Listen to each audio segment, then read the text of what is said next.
এসে চালিয়েছি, printer machine চালিয়েছি, ছবি স্টুডিও করেছি, আমার ফটোশপের কামও জানা আছে, ইলিস্ট্রেটরের কাজ করে, ইলিস্ট্রেটরের কাজ আমার পুরোটাই জানা আছে।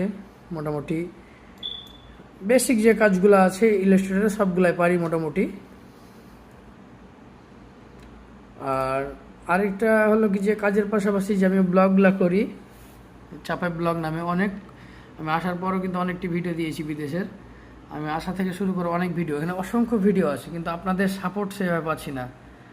আপনাদের সাপোর্ট পেলে আরও আমার যাত্রাটা সুন্দর হবে। দেখেন হিউজ পরিমাণ কিন্তু আমার ভিডিও ছাড়া আছে ফেসবুক, ইউটিউবে আর কি। তো আমি 3টে প্ল্যাটফর্মে ভিডিও ছাড়ি, ইউটিউব, টিকটক, ফেসবুক। তো ইনশাআল্লাহ আশা করি আপনাদের সাপোর্ট আমি পাবো। ভালো থাকবেন, সুস্থ থাকবেন, আর আমার জন্য একটু দোয়া করবেন যেন প্রবাস জীবনটা আরও ভালো কাটে আমার, এটাই প্রত্যাশা সবার কাছে। ভালো থাকেন, আল্লাহ হাফেজ। আবার অন্য কোনো ভিডিওতে দেখা হবে।